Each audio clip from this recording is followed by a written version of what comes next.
The meeting is now called to order. Roll call, Mr. Shapiro. All board members are present. Thank you. Please stand for the Pledge of Allegiance. I pledge allegiance to the flag of the United States of America and to the republic for which it stands, one nation, under God, indivisible, with liberty and justice for all. Next up is our CCS mission statement that we've been reading at every meeting from now on, and that is that Carmel Clay Schools will provide opportunities for all students to realize their potential in an ever-changing world. And then we will move on to public comment. We have one person signed up for public comment this evening, and so I won't need to group or do the bingo balls. But I will read just a couple reminders. Participants must be recognized by the presiding officer and must preface their comments by an announcement of their name. Speakers may not yield their time to another speaker. Comments may not reference specific corporation employees, patrons, or students, and comments shall be directed to the board. No person may address or question individual board members. The school board will not act on or respond to questions or comments made during public comment, but will take them under advisement. So I'm just going to call our one person up. We have Cindy Muse signed up this evening for public comment. Yep, go up there, and then you will have 3 minutes to speak. The lights right there in front of you on the podium will turn green and then red when time is up.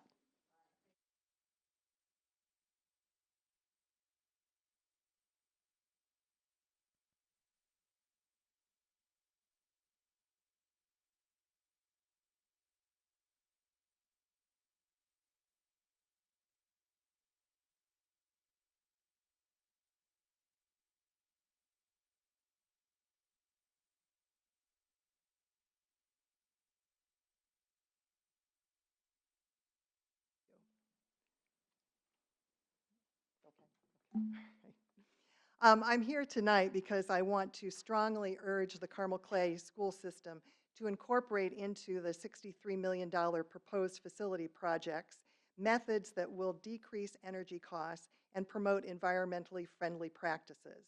These can include solar installations, which have proven to significantly decrease schools' energy costs, high-efficiency HVAC systems, tree plantings for canopy cover from the sun, and native plants, which will help with soil erosion, among other benefits. Over time, these types of improvements will help our schools and students protect their health, adapt, and be resilient to a changing climate. They will also insulate the school district from rising energy costs, which are expected to increase dramatically. Thank you. Thank you. Next on our agenda is consent, and tonight the consent items include the personnel report, claims, payroll, and the minutes from the August 11th, 2025 workshop session and the August 25th, 2025 regular session school board meetings. And as a reminder for the audience, the consent part of our meeting is our designated part of our meeting where we group these items that I listed together so that we can consider them and vote on them in one single motion. Do I have a motion to approve all items on the consent agenda?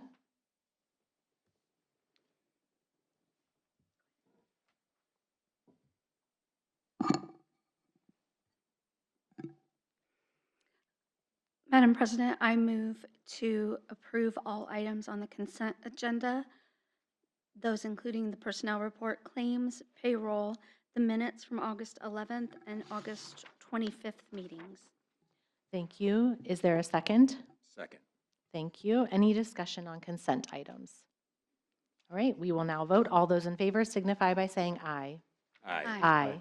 Motion carries.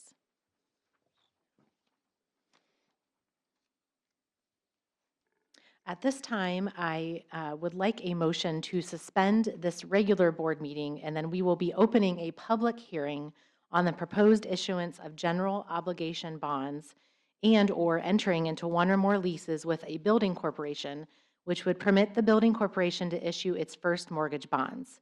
This is the first of 2 public hearings on these topics. May I have a motion, and at this time, the motion to suspend the regular board meeting? I move to suspend our regular board meeting. Thank you. Do I have a second? Second. Thank you. And then all in favor, say aye. Aye. Aye. Motion carries.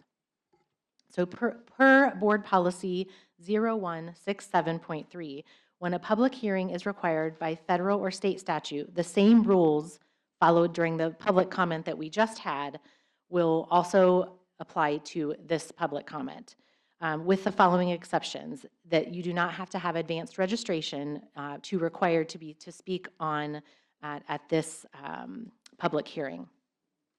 So at this time, do I have any public comment? And again, this public comment is on the proposed general obligation bonds and/or entering into leases with a building corporation.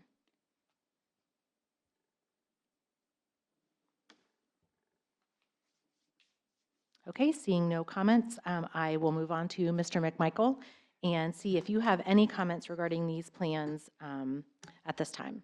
I do have some comments, and I have a narrative. I will abbreviate it, but the entire narrative is available to anyone that would like to have a copy of it. And that as is you- in our, accessible from the school board part of our website, correct? Okay. Yes, it's already out there, but we would give hard copies, so it's readily available. But as you noted, this hearing is for our, what we refer to as our 2026 facility projects. Those major projects include a major renovation at Smoky Row Elementary School, what we call a mid-cycle renovation at Carmel Middle School, and a variety of projects at Carmel High School, and then work at finishing the Cherry Tree project on the playground and some other miscellaneous projects. There's 3 or 4 things that I will read specifically, and we will have the impact of the tax rate displayed up and which I will get to in a minute. First, I'd note that the maximum principal of the bonds is $66,260,000. The maximum term, these are maximums, not necessarily, it's like advertising, it's likely to be less, not more. And the maximum term of the bonds and the lease, for the bonds, it's 20 years, and the lease is 22 years. The estimated total interest cost for the bonds is $24.5 million based on that maximum estimated interest cost based on the maximum rate and the maximum term, which would be $45,600,000. I would emphasize this, that the estimated increase if the bonds are issued and a lease is entered into the school corporation to the debt service levy is $11 million and a tax rate of 0.0919 cents per $100 of assessed valuation. However, as existing obligations will mature and the anticipated net increase to the debt service fund rate is expected to be 0, above the estimated rate for 2026. And so then we have the, we have the tax rates. And again, these are the rates as though based on the impact of this proposed bond issue. And so I believe that's the only comments that I have with regard to the hearing. And as you noted, there's opportunity if there's any comments. Yes, and this was just the first of 2 hearings, so the public will have the opportunity to, if you want to comment at our next meeting. Yes. At the public hearing. That's correct. And these are also the first 2 steps in about a 6-month process. If everything proceeds and bonds are successfully sold, it's anticipated that they would close the 1st of, I believe, February of 2026. So there's several other steps involved, eventually awarding bids and approving a form of a lease and just a variety of things after these 2 hearings. So. Okay, thank you very much. And again, all of this information is available on the CCS website. If you go to the board part of the website and where typically where we access the school board agenda and things, these are attached to the agenda for this meeting and then will be for the next meeting when we have the public hearing. At this time, do I have a motion to close this first public hearing? Motion to close the public hearing. Thank you. Do I have a second? I second that. Thank you. All in favor? Aye. Aye. Motion carries. And now we will resume and go back to our regular school board meeting. At this time, we're going to move on to our action items. And we have several change orders as part of these action items. So in order to just, to move our meeting along, I wanted to see if we can get a motion to approve these change orders as a group. And again, as we have been doing, Mr. McMichael will still explain each part of those change orders individually. But the change orders today that we have are item 5.1, the Carmel High School Witskin Tennis Complex renovation. Item 5.2, the Carmel High School natatorium addition and existing natatorium renovations. And item 5.3, the Carmel High School Greyhound Activity Center. So items 5.1 through 5.3. Do I have a motion to approve these change orders and take them, consider them as a group? I move to put those all together for a single vote. Thank you, Greg. Do I have a second? I'll second. Thank you. And again, the motion on this is that we are grouping together change orders 5.1, 5.2, and 5.3. Do I have any discussion? All right, we will take a vote. All in favor of grouping these items together, signify by saying aye. Aye. Aye. Motion carries. Moving on, Mr. McMichael, can you give us a little bit of background information on these orders? Yes, I'll start with the tennis complex project. That project is either completed or very close to it, and so there's a deduct change order for $24,680, and that's a closeout change order for a contractor that did not use all the contingency. Excuse me. The second one is an natatorium. It's $238,803.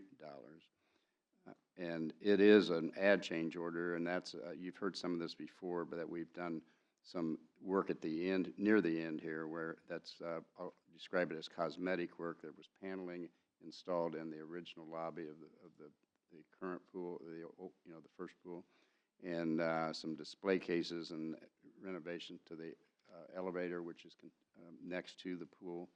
And all of this was, we wanted to make it less obvious that we had an older pool and then a brand new pool. So we're from a visual standpoint, most of this is cosmetic, but not to minimize that, because it just brings the whole project together. And given the significance of it, we didn't want it to be obvious. This was the old and this was the new.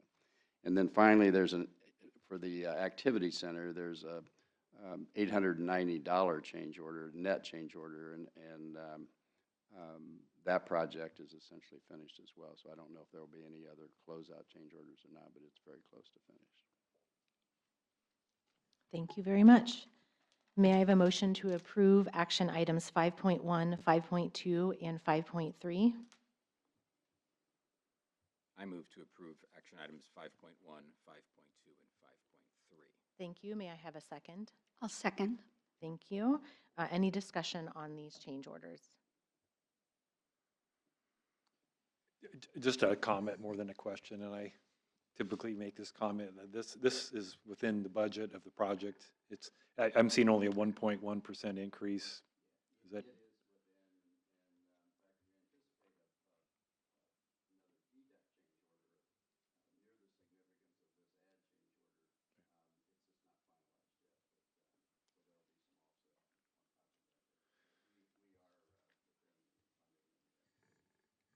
Great. Thank you. We will now take a vote. All those in favor signify by saying aye. Aye. Aye. Motion carries.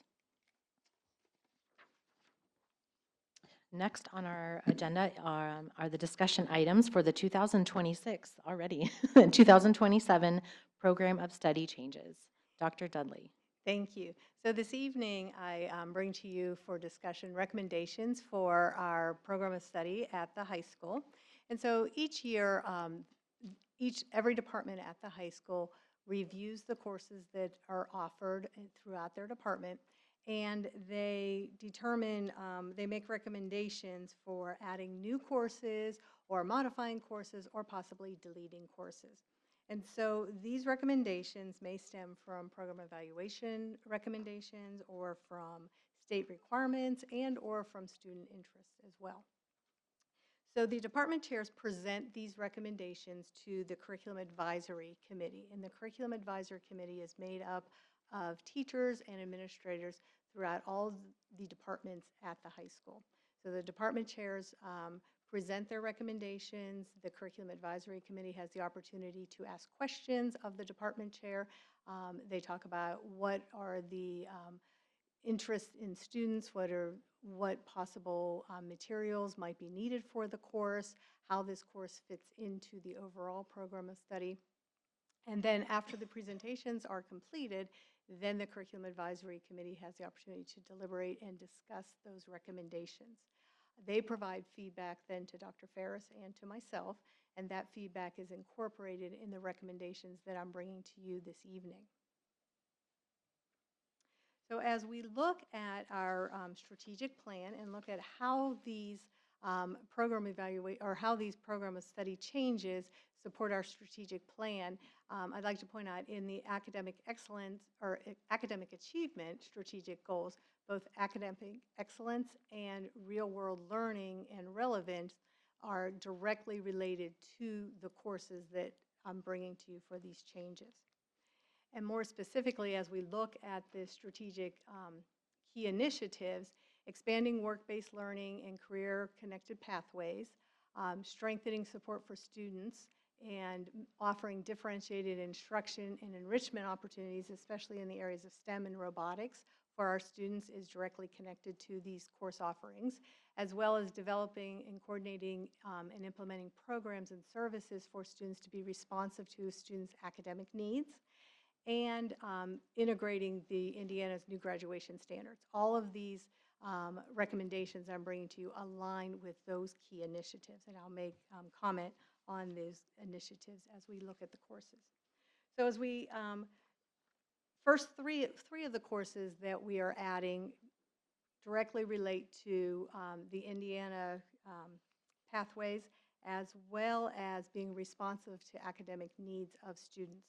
And the first one is a business math course that we are proposing as a new course. This will be an opportunity for students that are not on a career pathway where they're going to a four-year university where they could take business math in place of Algebra 2.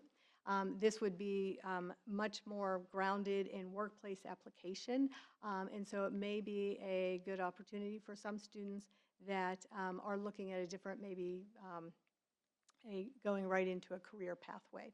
This could be an opportunity for them. Another one where we're really being responsive to the academic needs of students is the AP Business and Personal Finance. This is a course that it'll be a new advanced placement course that we would be offering. It's brand new to College Board, and it incorporates both business management as well as personal finance. And as you may recall, personal finance is a course that all students must take for graduation requirements. This course would incorporate the personal finance as well as business management. It would be a year-long course. Right now, personal finance is a semester course, so students will have the opportunity to take either one.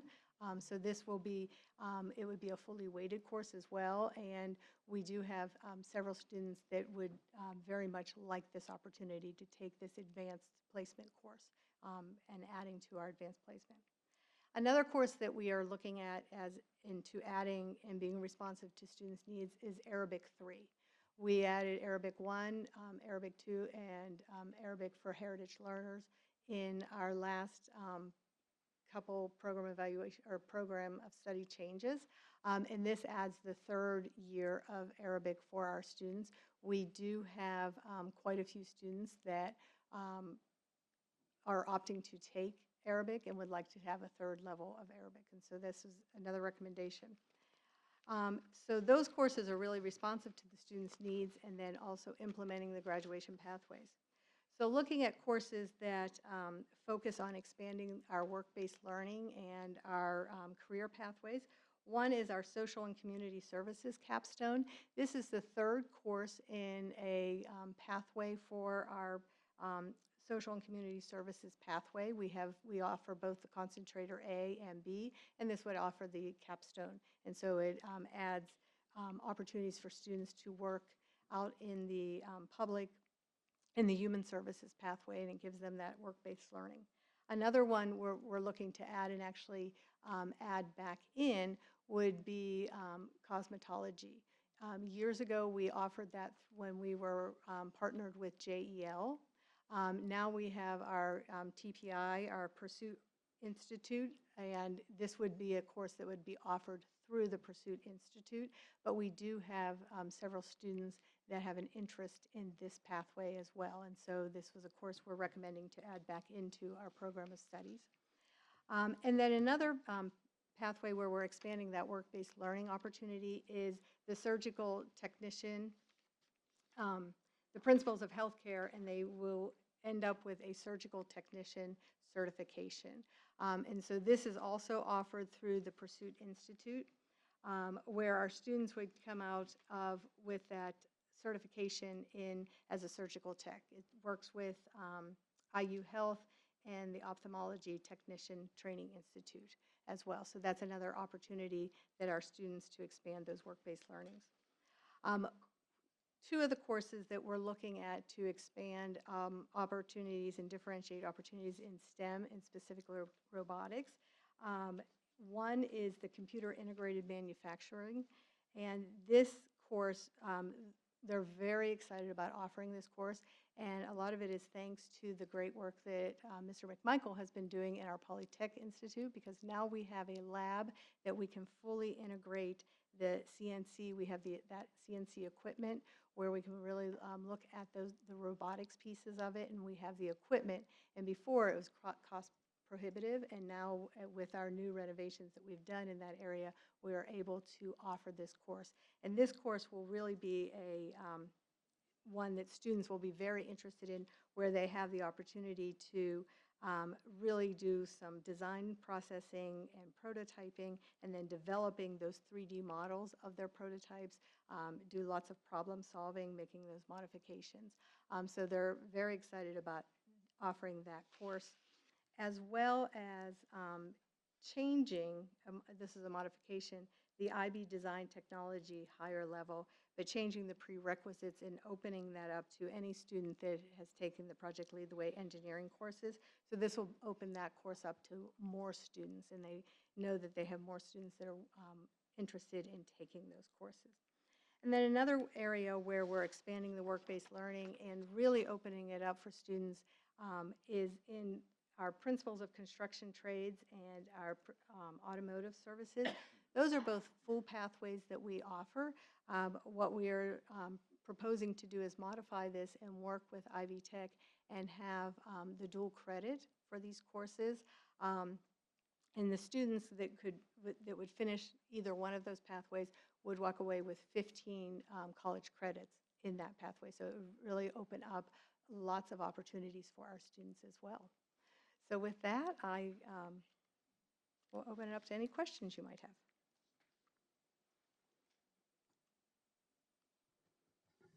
I don't have any questions, but I want to thank you. A key initiative of the board is to incorporate and to mention how all of our decisions this year take us back to the strategic plan. And so you laid it out very nicely. It was easy for the community and for ourselves to understand, and I appreciate that as we're moving forward. Thank you.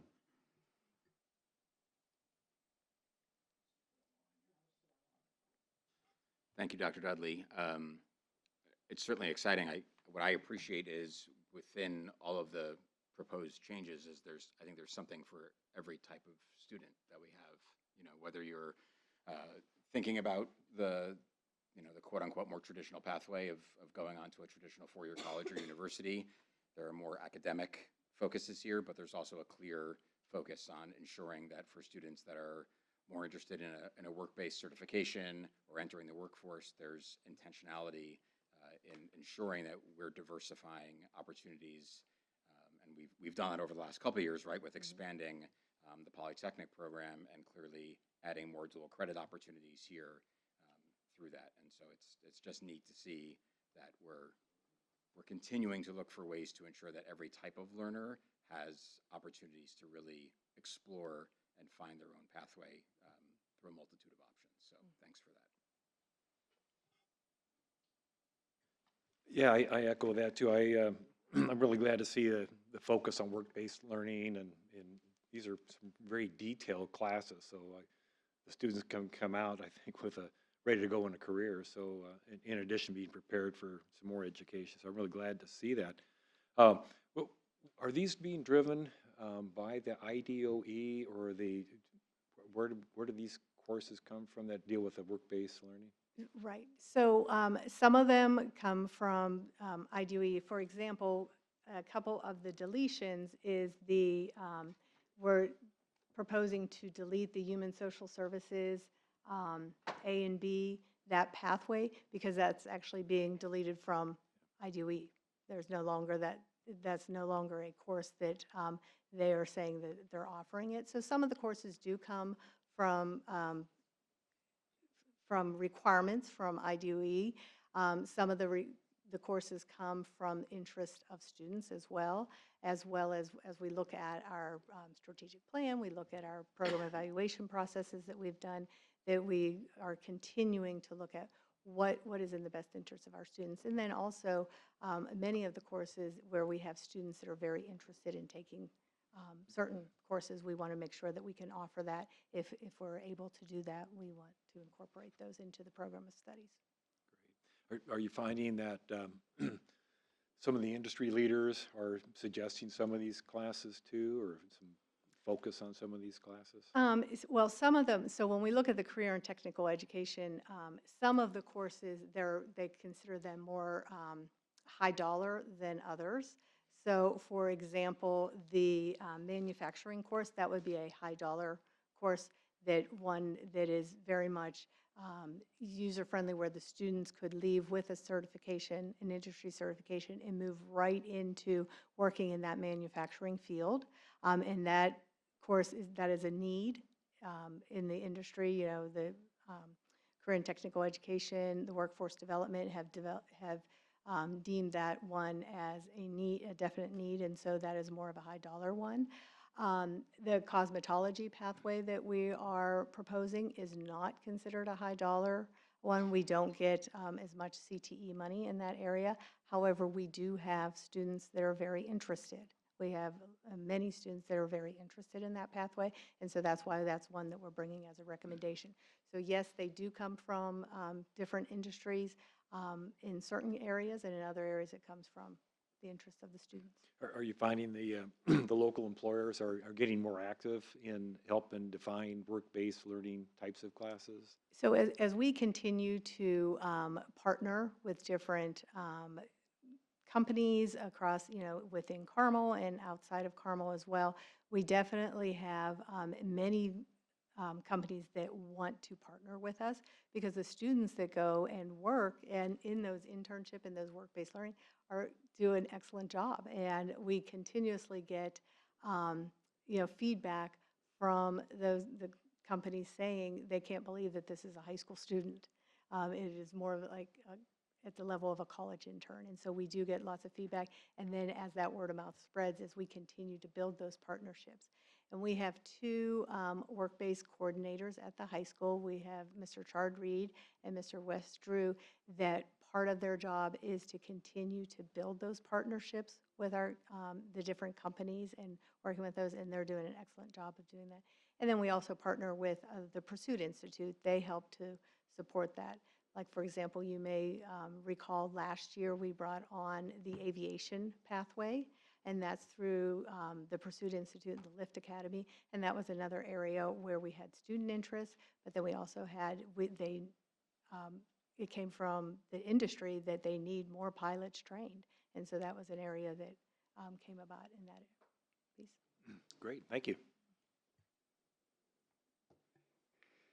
Thank you, Dr. Dudley. I also wanted to reiterate what has already been said about tying these items. Really appreciate the tie at the beginning to our strategic plan. Also, I wanted to note that I had also heard from some current students who had mentioned something I had not thought about before, which was they were interested in getting these types of certifications right out of high school because it will help them work to pay for further education, whether it was a 2 or a 4-year degree. And I think that's really wonderful. So appreciate your and the committee's continued efforts in this area to do a continuous cycle of review of these program offerings.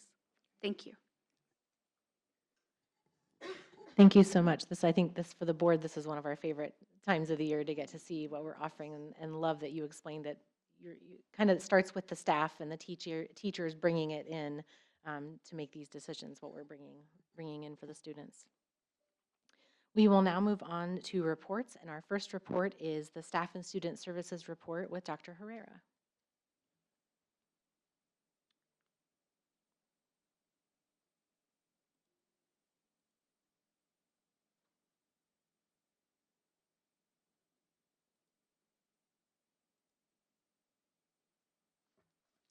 All right, President Koke, Dr. Ostrike, and members of the board, I am delighted to share tonight's HR update. So there are 6 foundational areas in the strategic plan. So I'm specifically focusing on employee engagement and effectiveness, with the spotlight on how we invest in our people, and then looking at HR innovation and engagement.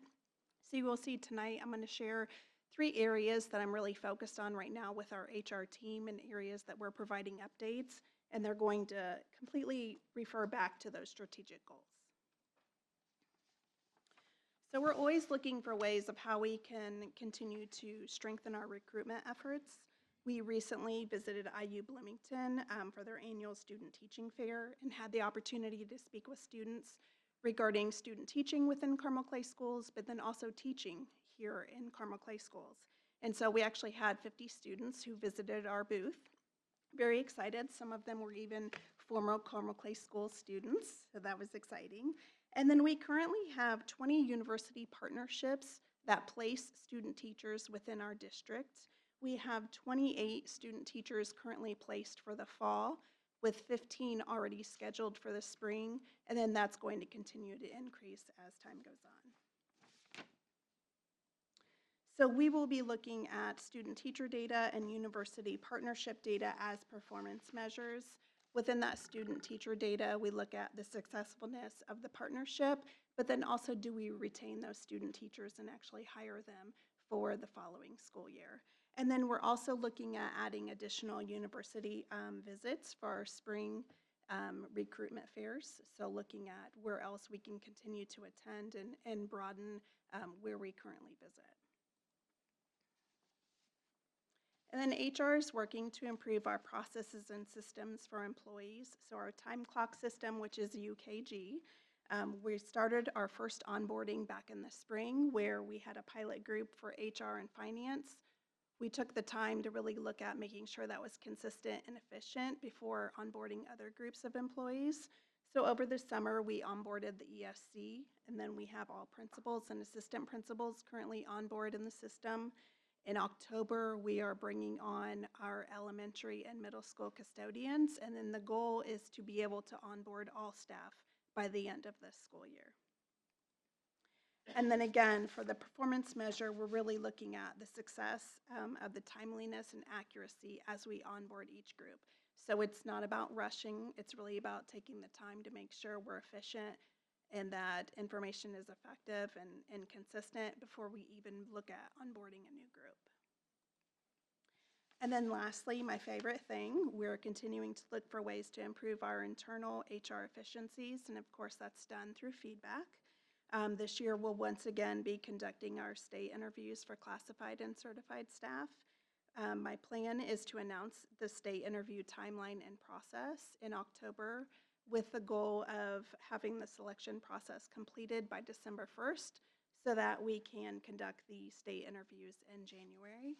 And then as far as our performance measure, I will be providing a board update in the spring with the feedback that we receive from those state interviews. So that is what is currently happening right now in HR. Thank you. Yeah, we can just go down the line again. Thank you, Dr. Herrera. This is always an important report to have, as our teachers and staff are certainly the capital that keeps this machine running. It's so critical with the shortage of people going into elementary education, that we continue, or in education, that we continue to foster these relationships with the schools. When, I think I've asked this before, but for those 28 people coming in the fall, you said some of them were former Carmel graduates, and they're coming, and you went to Bloomington. So I'm wondering, I don't think we provide housing for them. How do they make sure that they have someplace to be? And does that limit who's available to come here and student teach? So it really depends on the university, and I know specifically with IU Bloomington, a lot of those families that come back to the Hamilton County area, it is because this is where their home is. And so our job when we are at that recruitment fair is to make sure that we are really letting student teachers know the professional development we provide and everything that we do to engage with them through that process so that they're successful and they want to student teach with us. So no, we don't provide housing, but we do try to make it very appealing so that students will want to come here and student teach. I can also add that we have had parents host college students that if they were interested in coming and they're not from the Carmel area, but they've heard of Carmel Clay Schools and are interested, we've had parents in the past host a student over a couple of nights, and then we would take them on a tour and visit classrooms and so on and so forth. So that has been an option we've utilized in the past as well. Is there any possibility for any of those students that they could then use housing at IU Indy? Is there education department at IU Indy? There is, yes.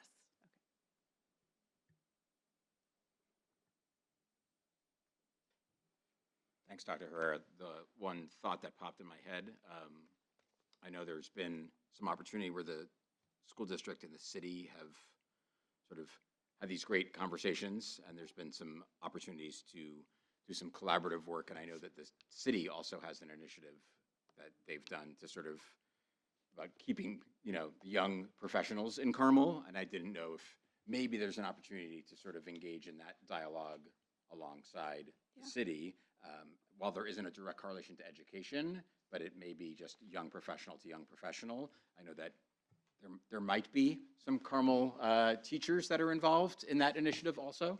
So just another idea to float out there. I'm really looking forward to hearing more about the stay interviews. I know that when they were done last year, there was some really good information that came out of them. And I think as we continue to do those, not only are they helpful for the HR department and for the board, and do they inform things, but I think culturally for the employees, they've become more sort of ingrained in the culture, and people become more and more comfortable, and the information that comes out of them becomes more valuable to help the organization continue to advance itself. So it'll just be really neat to see how that sort of goes on and on. Thank you. Yeah, thanks for the presentation, Dr. Herrera. Just a question on the numbers, that 28 placements for fall and 15 for spring semester. How does that contrast to previous years? Is that similar number or more? Or? I don't have that data in front of me, but I can provide you with that.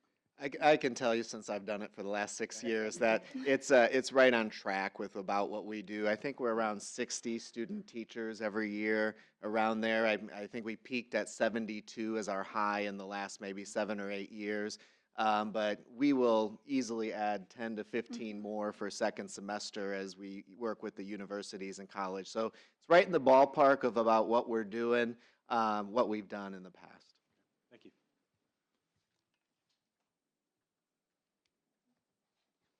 I'm just going to reiterate what everybody else said, to say thank you for this. This was great. You may not be able to answer this, and so I can email. What percentage would you estimate of people that do the stay interviews? I think you presented on this in the spring. We talked about it. I'm just trying to remember.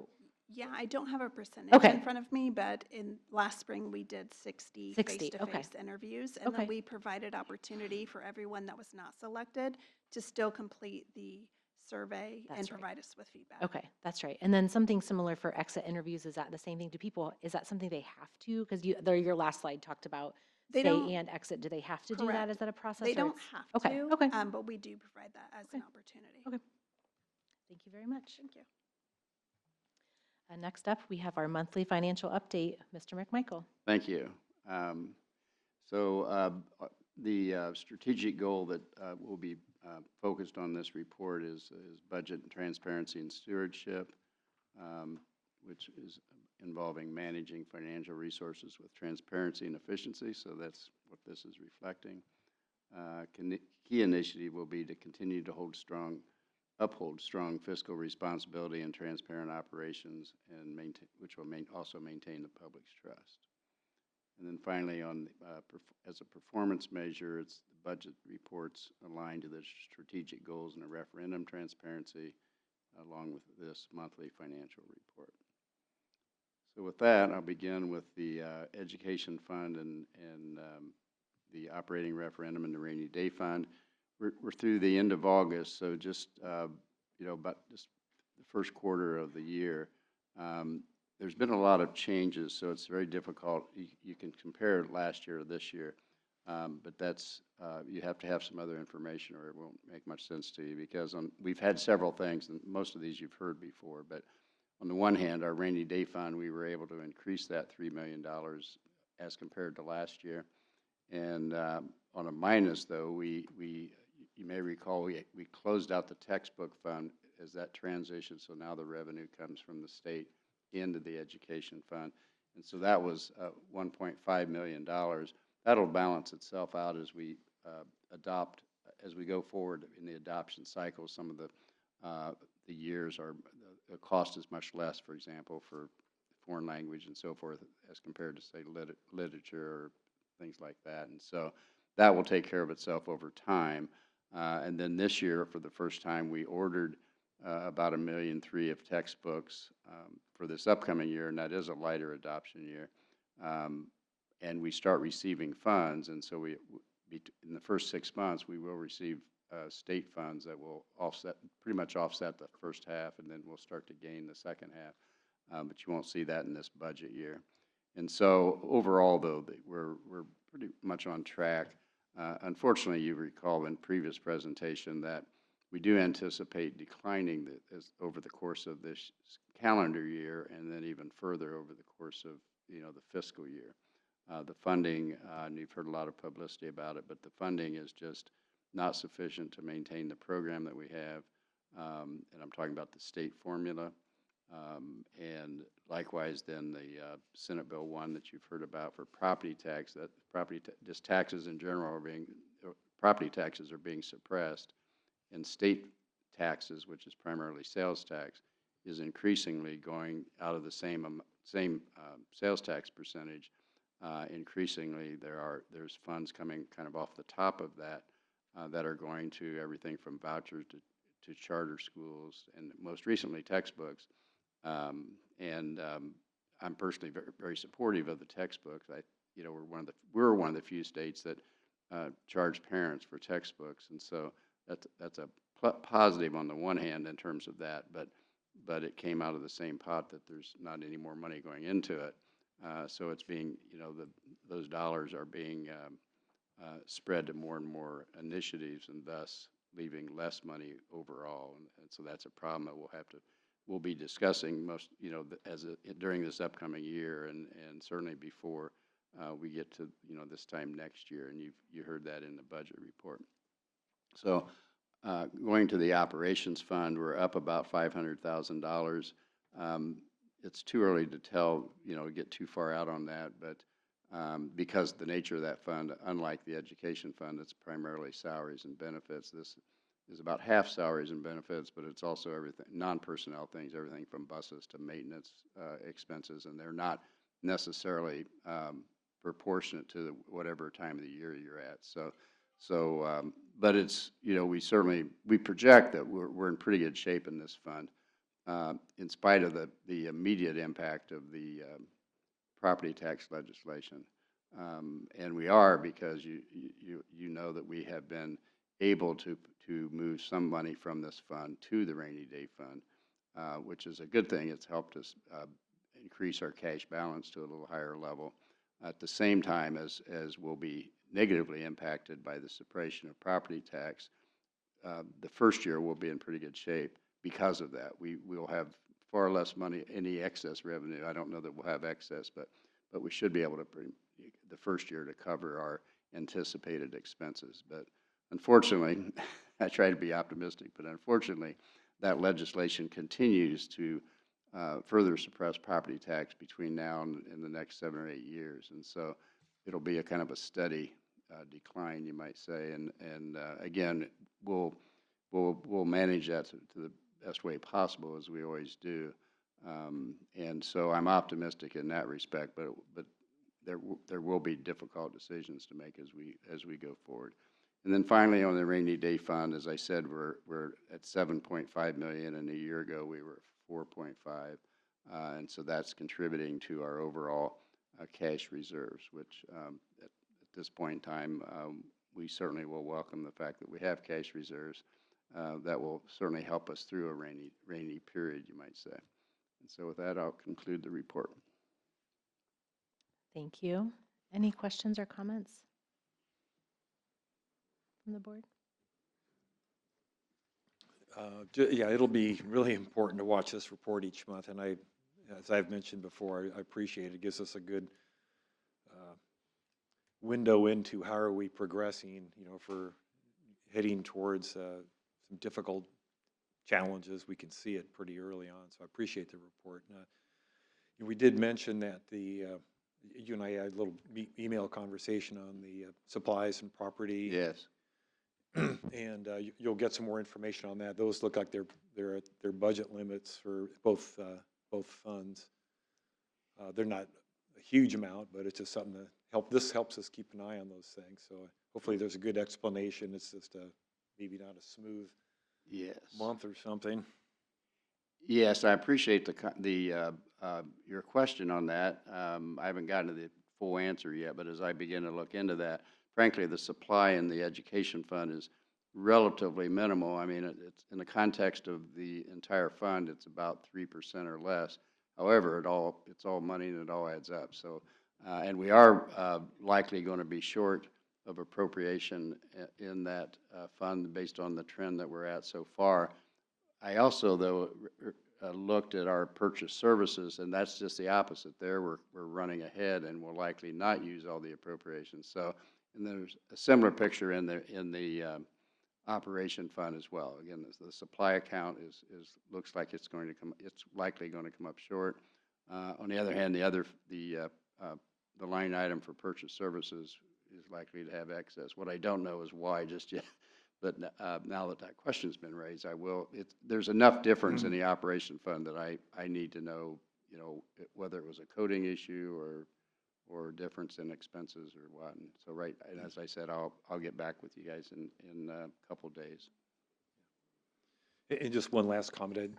We talked about this looking forward in the budget. So if we can get a similar chart on the safety referendum fund. Yes, as he said, would be and I believe we insightful. included that this time, thanks to your comment again in the budget presentation, but not here. We can certainly do that here as well. Yep. Great, thank you. All right, thank you very much, Mr. McMichael. Thank you. Up next, I have a legislative update. I know the legislature is not in session, so this will be brief. I was part of the Indiana School Board Association Legislative Committee, and so we worked for a whole day on Friday, August 1st, and then through email for a whole nother month and a half to come up with legislative priorities that basically asks for the legislature to look at things to change, things to include for this upcoming legislative session. So I will just give you a couple of these that are pertinent to our school district. A big one is regulatory relief. We are going to try again this year to get GAAP accounting for Mr. McMichael's sake. For several of us big school districts, this was basically a pilot system a decade ago or longer, and has just never gone away. And it for us in other large districts, it's a cost increase of over $100,000, and something around 900 hours of extra work every year that doesn't really give us any benefit. So looking to see if they will take that off our Giving local control on SBOA audits, that's another thing that kind of adds to the cost for some of us districts. Repeals of laws that restrict use and transfer of school buildings, so trying to see if we can get the dollar law repealed or amended in some way. Adding AED compliance flexibility. One of a new public law this year requires that AED, the automated external defibrillators, be present at events where students have an increased risk of sudden cardiac arrest, but like with some laws, or a lot of laws, it wasn't very specific. It wasn't, so trying to get more information in that so that we can understand when we need to have that and when not. Let's see, the other one, we would really like, we asked to have, this is under TIF and taxing matters, to have the school board member, and for us it's Greg, on the local redevelopment commission to be a voting member. So as of right now, the redevelopment commission board member appointee, it goes to meetings, attends meeting, has conversation, but is not a voting member in entities in the state of Indiana. The other one, I think the last one I'll talk about is, and again, some of these are just clarification of laws that were just passed, because sometimes, again, things are passed that aren't very clear. So trying to get some more information on what is called the cooling off period for GO or general obligation bonds. So this was in Senate Enrolled Act 1. So again, just trying to kind of clarify some of that information. And I lied, one more. Trying to, in the state of Indiana, the fines and penalties for stop arm violations when people pass school buses when their stop sign is out. It's not really easy to enforce, and so ISBA feels that that's a really big, important safety issue for us to try to see if we can get a change to making the penalties a little tougher for that violation. And that is it.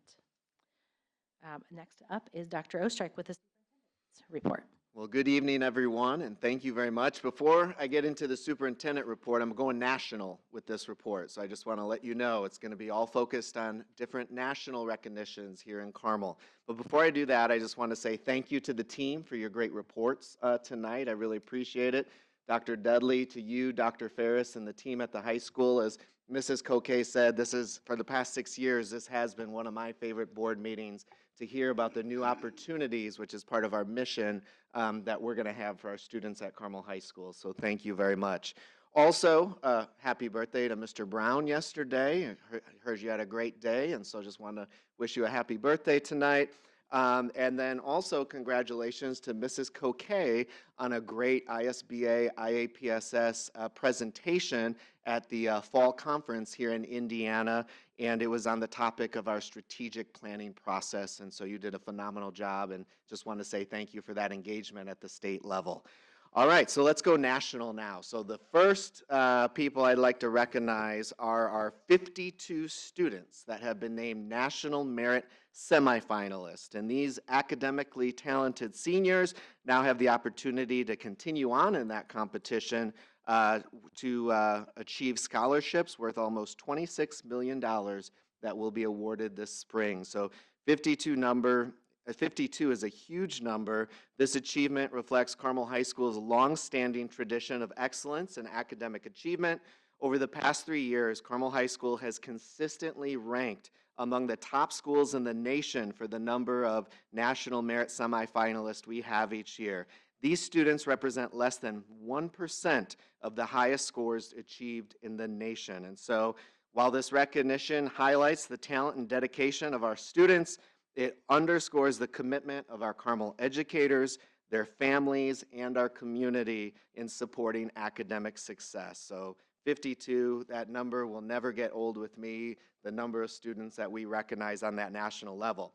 In addition, just recently, in addition to the National Merit semifinalists, Carmel High School just announced that we had 54 National Merit Scholarship commended students. And we're very proud of these students for being recognized for their exceptional academic promise. Commended students are recognized based upon their outstanding performance on the PSAT, as well as these students are representing some of the highest scores in the nation. I believe it's in the top 2% around there of the highest scores. Having 106 of our students being recognized nationally is quite an achievement, and congratulations to all of our students. You can head to our website and see all of their names individually as well. So let's keep the national recognitions moving along. I believe today, I received an email from Mayor Finkham that Livability had nationally ranked top 10 cities for exceptional education, and Carmel, the city of Carmel and Carmel Clay Schools were ranked 5th nationally. And so we're proud to be a part of this community, consistently recognized among the best in the nation. The city of Carmel ranked number 2 on Livability's top 100 best places to live. And as I said, number 5 nationally for quality education. And our schools reflect that excellence each and every day. Livability stated in their article that Carmel Clay Schools consistently ranks as a top-rated school district in Indiana and has a strong reputation for academic excellence and achievements. Students perform well on standardized tests, as we just heard, have high graduation rates, and have access to a wide range of academic programs, as we just heard, like AP courses, dual credit options, and college prep. That's the end of the quote. We are very proud of our national recognition for our cities and for our schools. I want to thank our teachers, our staff, our administrators, our parents, the City of Carmel, and also you, our school board, for your continued support of our school. So congratulations to the city, our parents, lots of parents here in the audience tonight. We appreciate you all. Also, another national recognition, Karis Reed, who is a freshman at Carmel High School, won the Drive, Chip, and Putt Regional at Valhalla and has qualified for the national championship at Augusta National Golf Club at the Masters. And so mark your calendars, Sunday, April 5th, to watch her compete on the Golf Channel. Now, this is the second time Karis has gone on to the Masters for this national recognition, and this time in a different age group. So we're very proud of Karis. Congratulations to her. Also, congratulations to the Carmel High School girls golf team, who just won the sectional yesterday, and they are moving on in the IHSAA state tournament onto regional. So go Hounds. And then finally, one last national recognition tonight, and this is going to be our bell ringer this evening.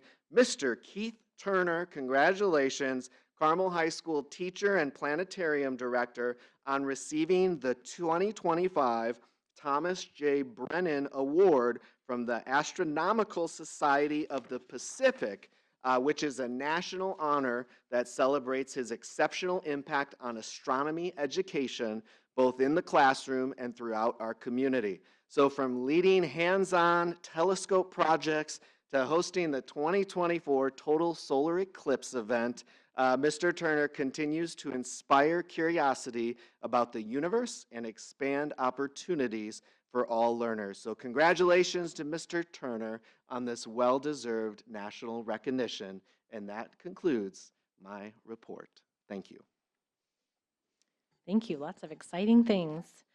We have a couple announcements tonight, including next Friday, October 3rd, we have a school board special session. If you want to join us, that is at 7:30 a.m. October 6th through 10th, we have the CCS fall break. Our next meeting is Tuesday, again, another Tuesday meeting, October 14th for our workshop session. Then our regular school board session is Monday, October 27th. And then Monday, October 10th, we have the next school board workshop session after that. May I have a motion to adjourn? Yeah. I move to adjourn. May I have a second? Second. Meeting adjourned.